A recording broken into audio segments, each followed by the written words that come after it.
Welcome to Diary of an Ex-Ho. I'm Cheri Hardman. I'll be your ex-ho. And today's guest is Duante Barnett. So sit back, enjoy the episode, and remember the old saying, always a bridesmaid when you're a hoe. If after we're done doing this, you stop and think, oh shit, I probably shouldn't have said that.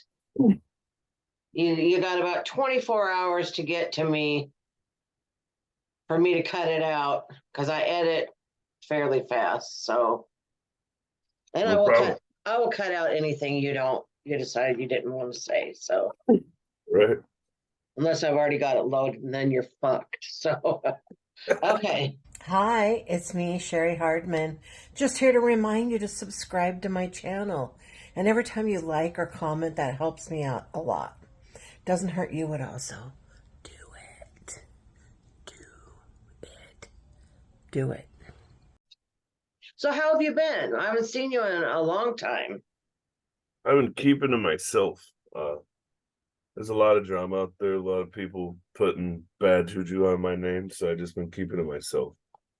And that's my best answer to it. Yeah. These same people have been having problems with everybody. So it's funny to see. Like, I remember when I had my beef in comedy, and everybody was like, well, it's you. And I was like, it's not. And it was me, because I was going against the norm. I do my own shows. I wanted everybody to be like me and try to be diverse and book everybody. And that's just not how it works, right? Mm-hmm. And so I see the same person that's trying to give me drama. They've been lying on other people and having all kinds of fucking trouble. And it's finally catching up with them. And I'm like, I see. It's not just me. It's you. Oh, and then like going to Honolulu and stuff, it's that was amazing. You can't tell somebody they're not funny, right? When they go to a different state where people aren't doing the politics and they're crushing it. I mean, you went to Austin, you know what I'm talking about, right? You can tell me I'm not funny, but if I go to Austin and do 5 shows and crush, obviously you're lying. Right? That's true. And so I think for me that's the one. Is everybody wants to be the king of Seattle or be the biggest fish out here, and it's like, that's not going to get you rich. That's not what your end goal is. You know what I mean? So this is a very small pond out here. Bingo. Not only is it a small pond, but I think the rules of our pond are kind of fucked up too, right? Because you go everywhere else and they're making all kinds of jokes that if you did here, you'd be like, oh my God. Right. What? I go places and I hear jokes and I'm just like, oh my God. And I'm like, why am I acting like that? Because I've been censored where I'm at. So now I feel everybody else should be. Do you know what I mean? Right. Well, the last night I was in Austin, we did 6 sold out shows. And the last day I was like, I'm going to play around with my set a little bit, you know? Mm-hmm. And I pulled out a joke that someone a couple of years ago told me to stop doing. Which one? The one about how big women are like Cadillacs. Yep, I know what you're talking about. Or like unicycles and shit. Yeah. Yeah. It's like, well, I don't want to tell the whole thing here, but freaking murdered. Yeah. They murdered that room. And I'm like, yeah, see, why am I listening to people that I don't really respect? Anyway, let's talk about sex. But first, we're going to play a little game of Marry, Shag, Kill. Oh, shit. Okay. But we're doing Diva Edition. So we're not doing anyone we know. So let me share my screen so I can go to it. Murder, shag, kill. Uh-huh. What's the difference between murder and kill? Sorry, Marry, Shag, Kill. Gotcha. Okay. Like, what? And people say I'm not Asperger's, and like, you don't know me. All right, hang on. Let me, okay, I can't. All right, never mind. We'll just do it that way. Okay. Back to Zoom. Share my screen. It's just Yep, right now I don't have it on the thing I want, so my personal shit's gonna show up, and I don't really want that. So you're good. it's okay. I can edit it out. It's nothing bad. It's just there might be, people we know, they would stop and screenshot that one spot to try and read my messages. All right, marry one, shag one, kill one. All right. Okay, here we go. Rihanna, Oh, Beyonce, and Mariah. this is fucked up because one of these women looks like my ex. Honestly, I'd marry Mariah. Um, I'd probably, I don't know, on the last two. Probably shag Rihanna. I'd marry Mariah, shag Rihanna, and kill Beyonce. All right. Bye bye, Beyonce. She's too much of a diva for me. And Mariah's not. I just got it. I told you my ex looked like her, and Oh, I've been wanting to me and that's a Mariah. that's a really good picture of her too. Yeah, I could share my screen of a picture of my ex, and you'd be like, "You remember the one I was dating in California? Look very similar." So, kind of got an affinity for that. All right. So I want to kind of take you back to when you were growing up and stuff. Now I know your mom is gone, correct? Yes, ma'am. All right. Um, when you were young, was your dad around at all? Kind of, not really. I mean, my Okay. dad came around when I was about 13 or 14. Oh, okay. So was your mom, did you have like a stepdad or did she date guys or They like what was dated your role guys. model of a couple? Oh, no, no such thing. My mom was a hussy. Uh, my mom was a woman of the night, as they call them, right? Uh, as a kid, I used to love it because she'd bring dudes home, and I'd go through their pockets when I woke up in the morning and steal their money and read their ID and try to figure out who they were. So, yeah, there was no. Did you It's have funny. I any? don't think. Go What'd you ahead. say? I say, did you have any kind of role model anywhere, grandparents or anything about like a couple being in No, love? my dad got married when I was in sixth grade. I lived with him for a year, and then I moved in with him for eighth, ninth, 10th, and 11th. So I lived with my dad for 5 years, and he was married, but it never seemed like love, if that makes any sense. Like even to this day, it doesn't. It's a relationship of comfort, or you know what I mean. Like I know that they love each other, but what we consider to be love, if that makes any sense, right?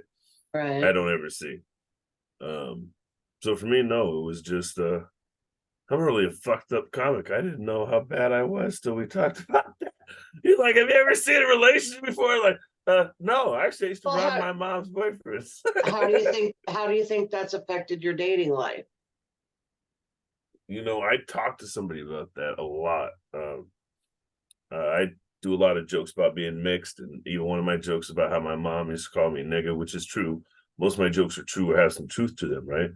And I told somebody once, I was like, when your mom doesn't love you properly, right, kind of fucks up your idea of love for the rest of your life.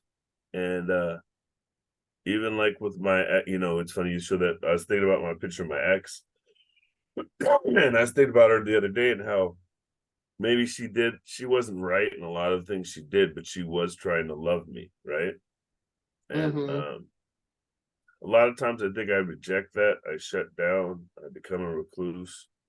Um, I just don't. If you're not, even recently, I've had just people do some shitty shit to me, and instead of, I don't really so much attack people as I do just withdraw because I'm my size, my stature, and who I am, right? But not only that, but as a kid, you can't attack your mom, right? You just withdraw. You go into your room, you shut your door, you hide, right? And I dealt with a lot of physical and mental abuse from my mom. She's alcoholic and shit. So that initial relationship, that initial person that was supposed to love you didn't. And I remember at her funeral, and even on like one of my cut videos, I said when my mom died, she taught me what I wanted in a woman.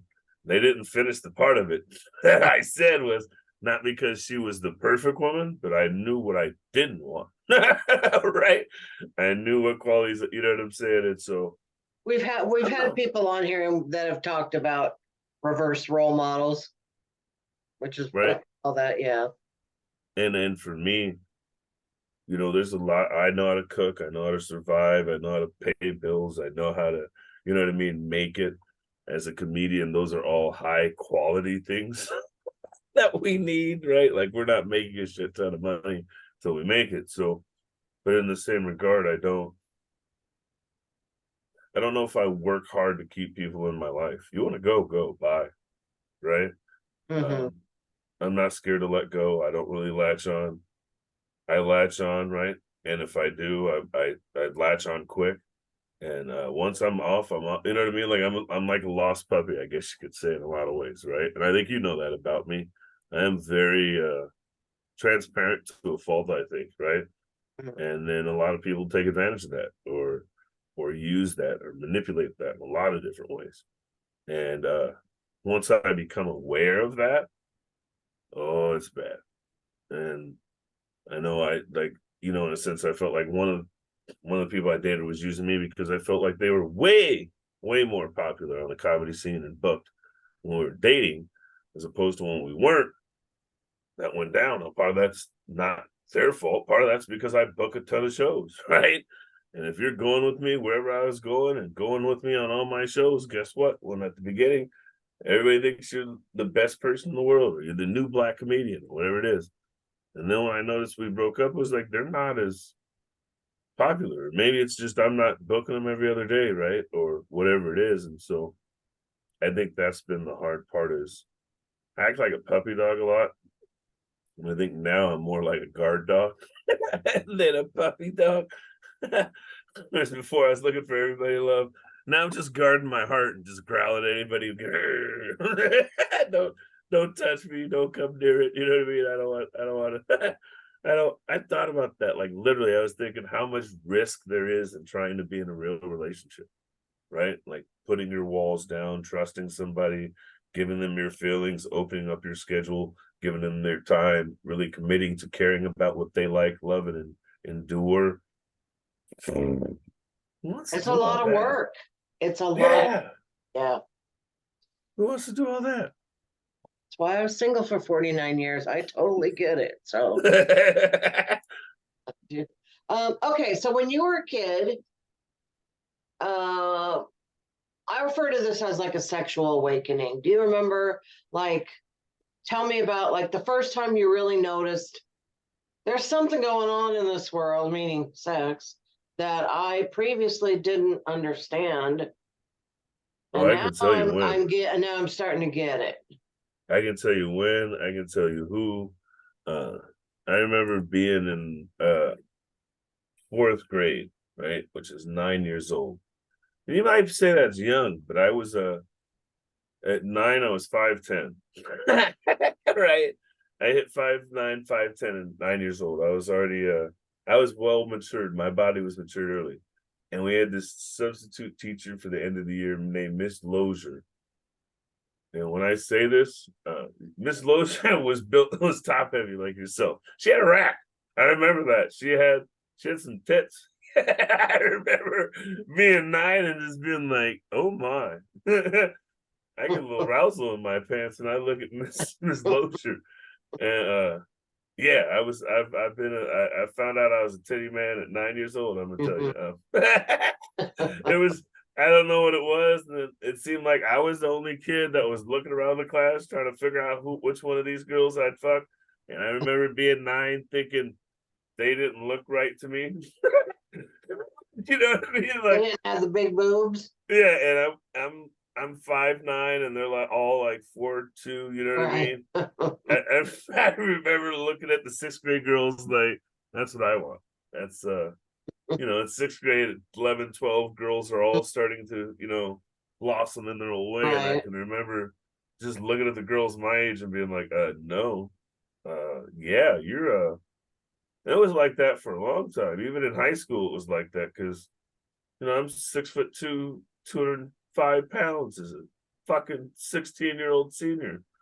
I right, can't date no 100 pound. And even just the idea that just was there's a whole lot of other undertones to it. But yeah, I can remember in fourth grade seeing Miss Lozier. And then even like before that, in second grade, I can remember we had this little Asian girl named Beth. I thought Beth was so fucking cute because I went to first and second grade with her. And I can just remember just being so in love with how cute little Beth was. But then again, Beth was this little Asian girl. So by the time we hit third grade, I'm like 5'3" and she's fucking 3'2".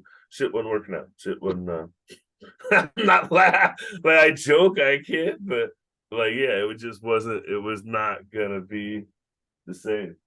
Oh fuck, I got something. Let me read this too. If I can prove it. So this is my baseball card from fifth grade, right? See this? And on here I'm listed at 5'10" and 148 pounds. And I'm barely 12 years old. wow. So it was just I remember having a realization that I was attracted to women, but just not the ones my age.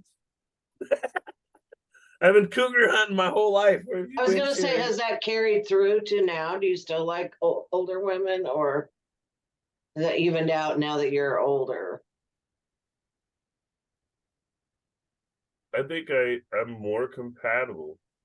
And I think this probably goes back to taking care of my mom and my mom only being like 17 years older than me, right?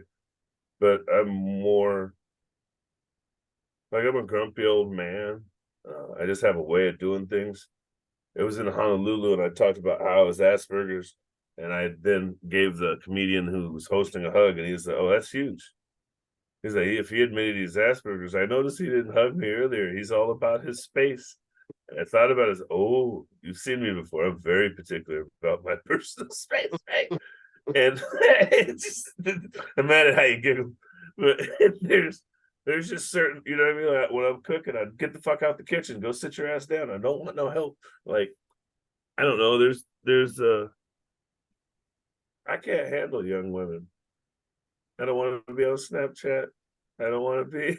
I barely want to be. You know what I mean? Like I don't know. I think you might be right. I like them around my age, or at least 4 to 5 years older. Nothing wrong with that.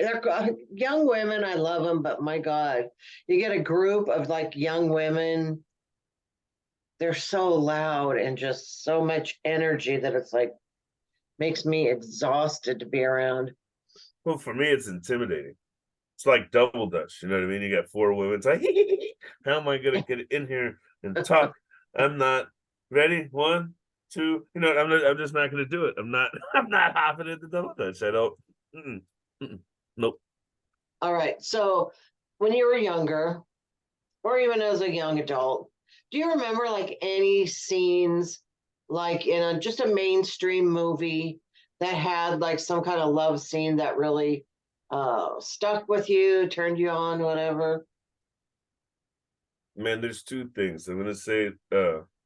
My first go-to material wasn't even a movie or a scene. It was the Bon Marché catalog Oh, because they'd have the bra section. I'd always that was my first thing was get that Bon Marché catalog and knocking it out because it was like it was almost like you had a plethora of women. Usually there was one black woman on every catalog, right? There's just one for the whole shoot uh-huh. and a Right. couple of different night. There'd be one thicker white woman, maybe one black woman or one Asian, right? And then a couple skinny white bitches. I hate to say it like that, but that's right. And that was like my go-to. As far as a kid, like the sexiest thing to me thinking as a kid was I hate to say this was Jessica Rabbit. I remember when Who Framed Roger Rabbit came out, and that voluptuous. Hey, Again with the boobs. I have a boob, man. I see you called me out today. Uh, it just the curve, the sultry voice, and then the idea of her falling in love with him because it was funny. I guess that's my thing. Like, I'm not. People say, "Why you're not into porn?" I was like, "Because I'm Asperger's. There's got to be a story." Like, I'm like, you just can't walk in and start banging a chick with a pizza. Like, what kind of pizza did you order? Why did you order the pizza? How do you know this lady? Have you been there before? Like, there's got to be some sort of interaction. We just can't ding ding ding ding ding ding ding ding ding. Ding. And I think I've even ruined my own personal encounters in life because I don't know how to just go straight to ding ding ding ding ding ding. Ding. And I don't think there's anything wrong with that. It's just my own thing, but like I don't know, I get embarrassed when I watch sex on TV. I thought that about that the other day is I'll never like, do you ever think about how other people have sex? Have you ever looked at somebody and been like, I bet he's lame in bed? Oh, Or wondered I do that all the time. I have a whole bit about that, you know. I didn't so I never really thought about that until a couple of years ago. Right? Like my ex-girlfriend that looked like Mariah would ask me all these questions and I was like, I never she was like, do you think everybody just fucks the way you do? And I was like, honestly, I never thought about it. I don't think of, you know what I mean? Like, I don't know, I don't think lions watch other lions mate. You get what I mean?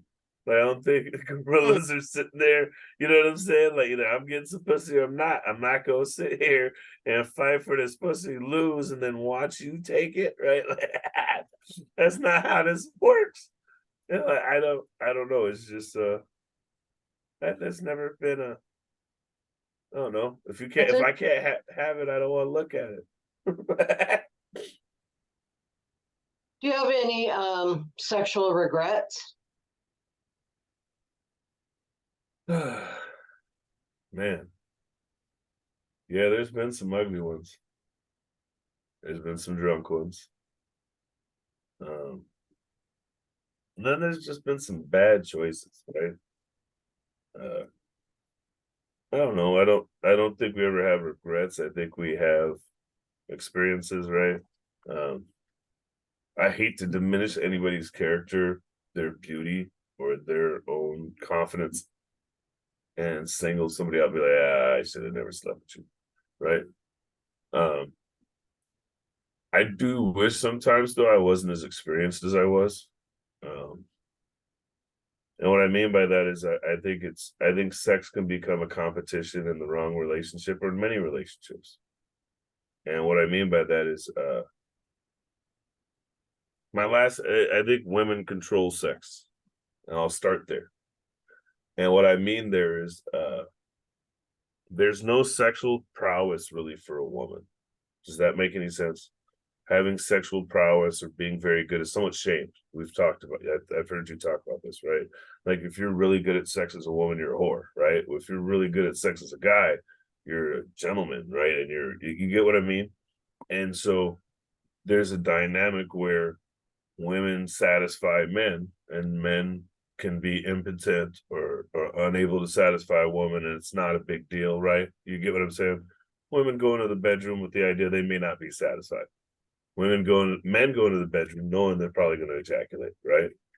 And I found that for a lot of women, since I have my own personal issues or reasons why I don't always ejaculate and I take a long time or whatever, that has become a conflict in the dynamic of our relationships because a lot of women are used to having that power, right?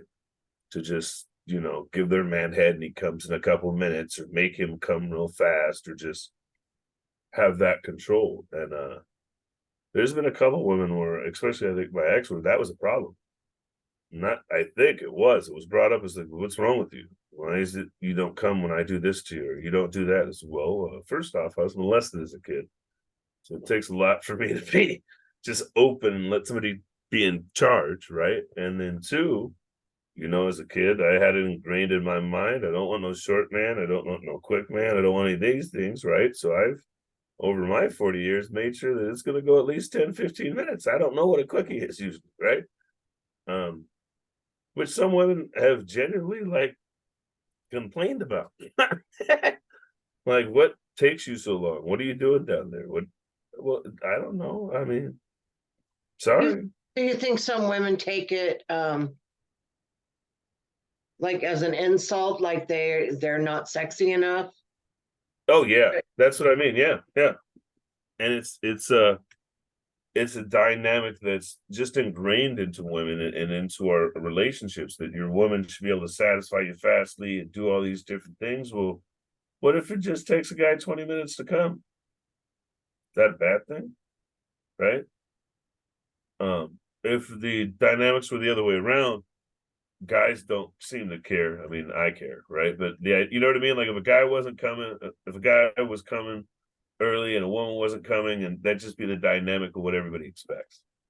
And for me, it's Right. usually the way around, and it's caused conflict. It's caused where you're not attracted to me, do you not think of it? Has nothing to do with any of those things. I'm thinking about, don't put your finger in my asshole while you're playing with my balls. Is she really playing with my balls? You know what? I don't like that. It's 10:45. Never mind. I heard something on the street. Is that somebody calling out there? It's I'm about to knock over the clock if she keeps doing this. Doesn't she know I'm about to fall off the bed? Is her pants like, there's like a million things I think about during sex. I wish I could just not sometimes. I don't all the time. But yeah. So it's that would be a regret of mine. And I also remembered somebody, I had my own podcast where we talk about sex and disabilities and shit. And I had a guy that was kind of like my twin. He has some he's autistic, he's 40, he's mixed, he's single, right? He's about 6'3", right? Like, we're both tall, yeah, dark and handsome. And he waited to have sex till he was like 26. And he he only has sex mostly with prostitutes. He pays for it and uses protection, right? And it's very transactional for him. And I'm not saying I want to live like that, or there's anything wrong with that, or any of that, right? But it's like, he's like, yeah. And I laughed, and he's like, well, I don't have 5 kids, and I'm not divorced either twice. And I was like, oh, you son of a bitch. I I heard what you said. That was a good jam. Like, there's a kidney shot. Down goes Frazier. I was like, oh fuck, that's a good one. You're right. Fuck you. So yeah, there's I don't know. There's no regrets, but sometimes it's always, you wonder if the grass is greener, right? We have Right. our own experiences because of it. Uh, I had a friend tell me she was an ex-prostitute and it was hard for guys to want to date her, and I was like, yeah, I can see that. I can see how that would fuck with somebody's, you know what I mean? So it is what it is. Yeah. How's your body image? I'm a fat bastard. That's poor. Um, that's my own fault. It's also like, I made the mistake of posting a picture. I don't know if you saw it of myself when I came back from Hawaii, and I was like, look at how brown I've gotten. Yeah, I did see that. I might have Right? looked at it a little bit. Yeah. Oh, all right, Cheri. She said, little thirst trap, right? But I remember when I took the picture. First off, it was a full mirror, so I took a naked picture, right? And I wanted to post that picture because I actually felt good about my body. I know I look rounder, but my sides are gone. If you know anything about losing weight, you lose your sides first, right? You don't lose the front, you lose the sides, and which makes the belly fucking look bigger because now you know what I mean? But my arms don't touch when I walk now, actually, which is kind of huge, right? But I took the picture and I was feeling good. I had my tattoo, right? I felt good about how I looked. And then everybody just wanted to shit on me. Mm. You look like a gummy bear. Why would you post that? I can see your hip bone, all these different things. Well, guess what? Did they comment on your photo? Yeah. Oh, yeah. I don't think there were any comments when I looked at it. Oh, you probably got to it early. Don't worry. Once it's set in, right, everybody was like, oh, we're roasting this motherfucker, right? But that's what I remember. Like, people, it's not what you see for you sometimes, it's what everybody else sees, right? And a lot of times, like, people wanted to tear me down and make me feel bad because I was feeling good one day. Y'all are some assholes. Right? Like, I don't feel bad for posting the picture. If you didn't like, guess what? You keep scrolling, right? But yeah, I got 21 comments on here. Not a lot, not all of them are that bad, right? But just, somebody was put your clothes on, somebody said love the turtle. Then somebody else was like, what the fuck's going on here? My son said, Dad, don't he look like he butt naked? Somebody else, nobody trying to see that man's hips, right? Then somebody else, you shaped like a gummy bear, right? Somebody else, bro, you just putting all that dicky do out for all the interwebs, right? Like, it wasn't too bad, but it's the 3 or 4 that that are mean or from people that you haven't heard of, right? Like, that was the other part is you'll post some shit about something and you'll have somebody you ain't talked to in 17 years tell you how fat you are. But I ain't talked to you in 7 years, but you can tell me I'm fat. Fuck you. Like, those are the things I guess I keep track of. I'm a mess, Cheri. You understand when I read comments, I'm a mess. I'm measuring all angles, our average. You know what I mean? Last of interval of conversation, what you usually say, but I'm a fat bastard. I don't think I've ever, like, even in high school. I showed you my high school pic. I'm 6'2". I'm 228 pounds. I just got a little bit. I've never been sexy. I've always felt like this right here, and my hair and my personality, great. But I've never been like, yeah, hey. And I think it's always been a level of crowd shaming or crowd. You know what I mean? I used to be an athlete, and so it's, well, you don't have a six pack. I was 6'2", 208 pounds with a little bit of chub. Like, I didn't have a six pack showing. I've always had a little bit of gut, but it was like, hey, you don't have a six pack. What? You know what I mean? So I don't think I've ever really loved myself like that. Like no Lizzo. I can't. I'm starting to get there now, but I just, even like in my suits, people are like, oh, your suit don't fit right, or this or that, or you know what I mean? Like, everybody always got something to say. I was saying, why does everyone have some? Yeah, people don't do that to me, and I probably, I don't know that I get comments rarely on like YouTube videos where they're like, "Oh, you're gonna break your stool" or something, and then I just say, oh, "That was really clever," and I just leave the comment there because it's interaction. It's supposed to be good, whether negative or positive, but yeah, I know what it is. I don't know why people do that to you. What I is? know what it is. I figured it out. It was while I was in Hawaii. And I think for most people, when you have an air of, when you ride that line of confidence versus arrogance, people don't like that. Oh, they want to knock you down a little bit. Right. And just think about what suit man, like when we go to comedy shows, just being suit man, what does that mean? Well, I'm always going to be suit and tie. I'm always going to be dressed dapper. I put some thought into what I'm looking at. What does that say to everybody else who doesn't wear a suit and tie? Well, you didn't put any thought into what you're doing. You look unprofessional. No, that's not what it says to any of you guys. It just says, I want to do that. But that's what I've been told, right? And I remember doing Zoom comedy really helped me with that because I remember I did this show and I'm sitting there and they're like, who the fuck is this suit man guy? And I was just sitting there laughing.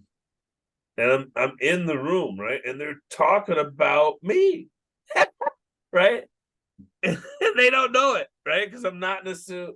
And I think my hair was slicked back or something, right?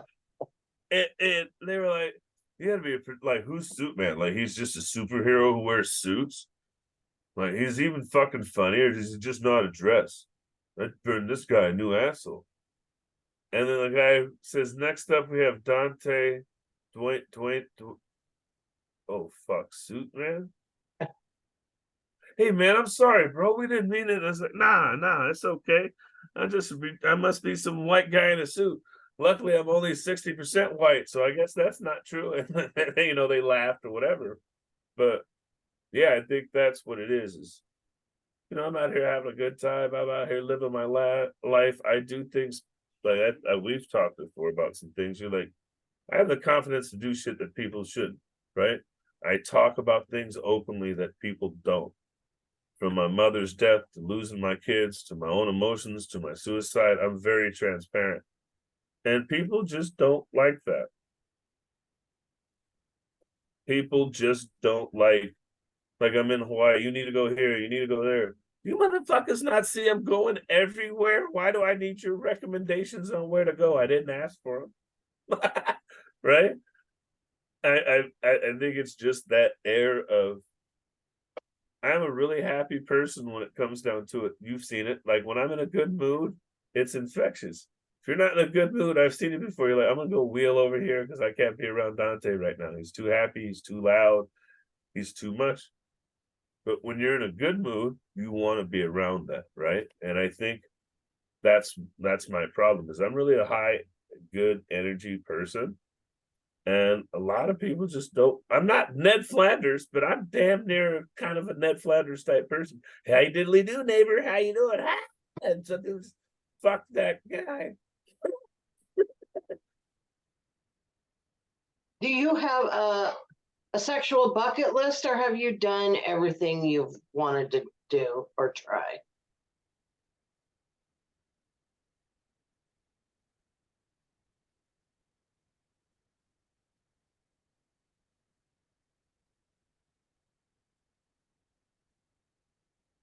I think I grew out of my sexual bucket list.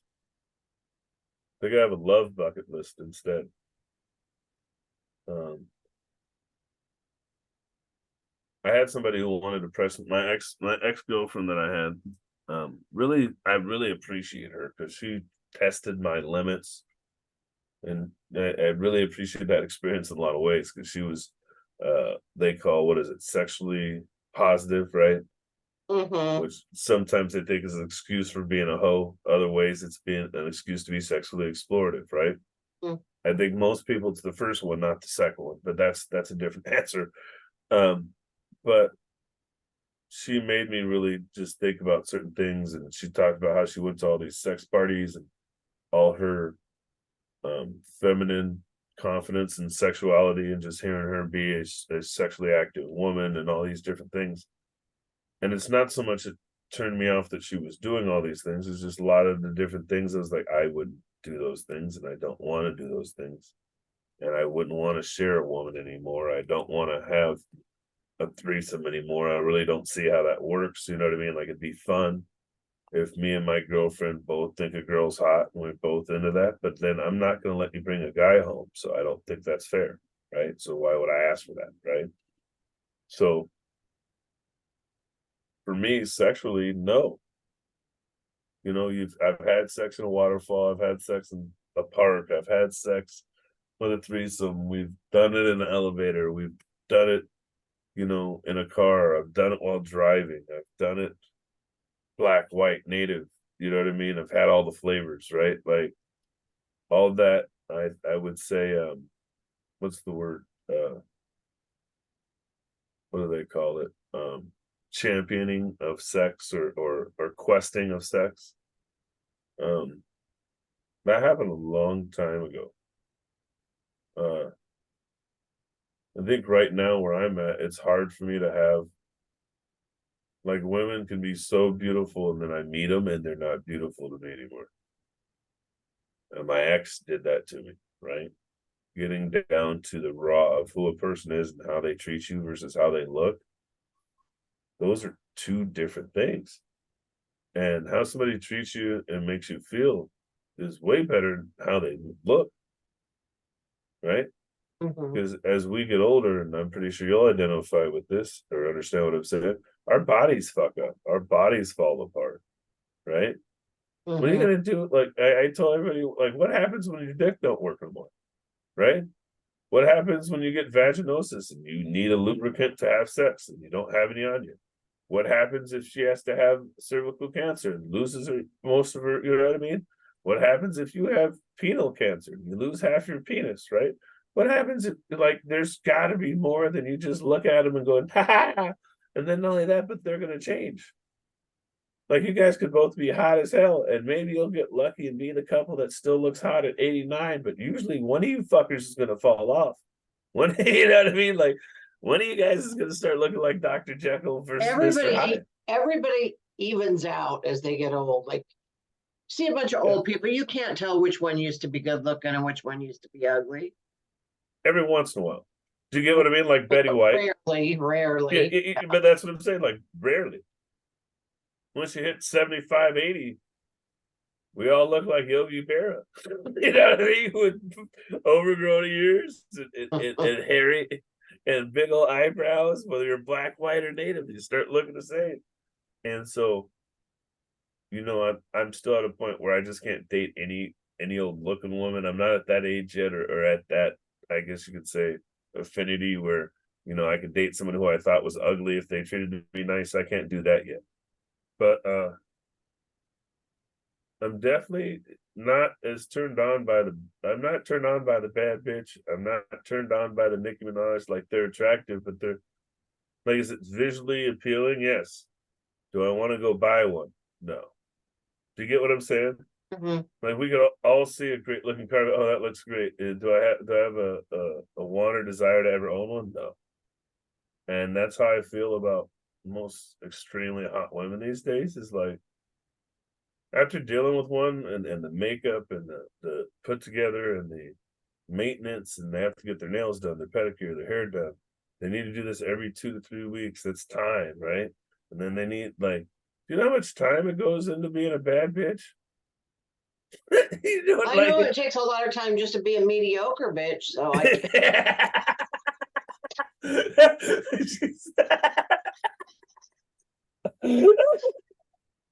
I think there's a joke in there for you. Like, I don't have time to be a bad bitch. I barely got time to be a mediocre.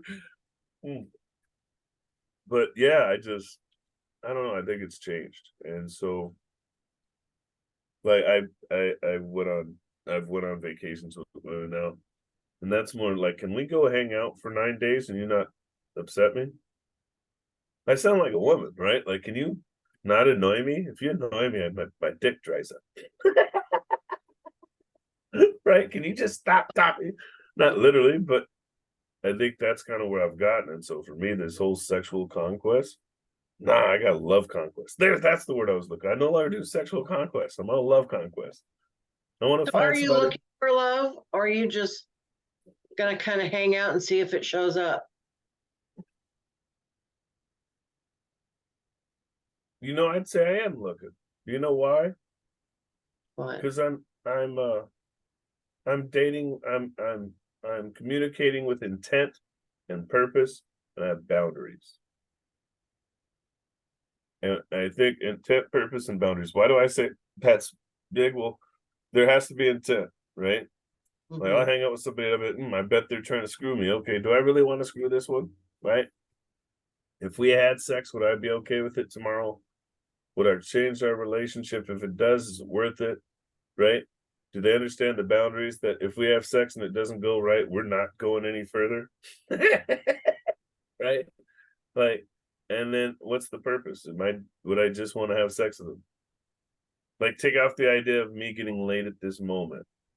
If I wasn't worried about getting laid in this moment, would I want to sleep with them again tomorrow and the next day? If, like, I had to sleep with this person every day, would that be okay? Not okay. Never mind. Being honest about that just in myself, right?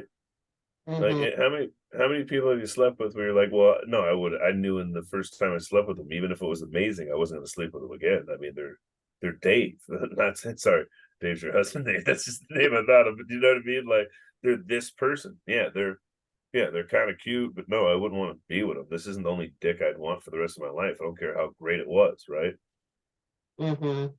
If you already know that, then why would you sleep with them? if that's not your intent and purpose, right? And so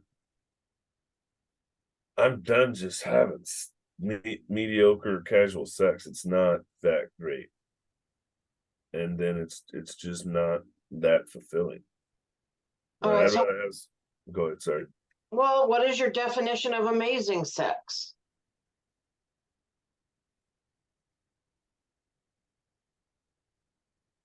Man, amazing sex is passionate. It's deep. It's um. It's like an improv scene, right? It's not a routine. It can be a routine. You can be used to being a certain character. Don't get me wrong. That could be great sex as well. But it's like a great, you know it when you got it. If you've ever done improv, you know what I mean. When you paired up with a partner and everything goes great and the charisma's just there and it's like words just flow. And for me, I don't know if it's so much the sex, it's the interaction. I've had it a couple of different times. And when I have that physical, mental chemistry, oh my God, the sex is amazing. When you can anticipate what they want, when you can feel them, their breathing, their heartbeat, you're in control, they're in control, they know to stop, tease. Just there's just a dance, a tempo, a flow. There's not a lot of thinking. There's not anything else you're thinking about. You're not worried about the laundry. You're not thinking about the fucking dinner that you're going to make tomorrow. You're not worried about you just tore off your fucking shirt or panties ripped. You're not worried about any of those fucking things. You are so focused on the rhythm, the vibe, the energy, the satisfaction you are getting in this moment. That that is when it's it. When you can feel their heartbeat, when you're both sweating, when you're both just in the throes of passion. It's almost like a movie. You don't climax at quite the same time, but you both climax, right? And if she's climaxed already, she waits for you to climax and climaxes again. And if you've climaxed before she can, you find other ways to make sure she has as well. And usually, if it's this intimate, you don't have to worry about her climaxing because you did your job properly. And so, like, that's when it's just when you lay there and you giggle and you're just laying in that pool of half sweat, half cold, you know what I mean? It's just whew. Sorry. All right. Well, all right. You got any good sex stories before we go? I got a couple. So the first one was and two of them are with the same girl. That's the funny part. So and she fucked me up both times. So I met this girl and it was going great and I was cooking for her. And I made shrimp fried rice. And I got a habanero pepper. I got 3 habaneros to kind of spice it up, right? Mm-hmm. And put them in there and ate. And everything went good. And then later, she decided to give me some oral services. And I'm uncircumcised, which means I'm extremely tender down there. And holy shit, my dick got hot. And when I say it got hot, I mean my dick was on fire. Oh no. Yeah. And she was like, "What's wrong?" And I was like, you still have some remnants of that hotness in your mouth." And she's like, "What do you mean?" She's like, "You can't feel that." And she's like, "Well, I mean, I can feel it a little bit." "Oh, I can feel it a lot." And I had to go take a shower, re-rinsed off. It didn't like it still was hot for like 20, 30, 40 minutes. That was not fun. That was kind of that was the first incident with her. Yeah. And then the second incident with her was just fucking horrible and embarrassing. So she had went out and got drunk and she came over and we're hanging out and you can smell the fucking fried fish and you know what I mean and beer on it. You know what I mean? You can just you can smell where somebody's been. And she was giving me oral and decided to deep throat the fucker and went a little too far Oh and no. puked on me. It's the worst. And I laughed because I have a lot of women friends, and I told them what happened, and they were like, "Yeah, that happens to a lot of women. You're not the she's not the only one that's happens." What? Like, every woman learns. Not all men are meant to be deep throated, and not all. I'm mad how you're laughing. You're already like, "Oh, I know where this is going," right? And it was weird because like puke is warm, right? So the first thing is you get this warm sensation everywhere, and I'm like, "Oh God." And then I'm about to throw a thing, but then the smell hits you, and you're like, Uh, oh God.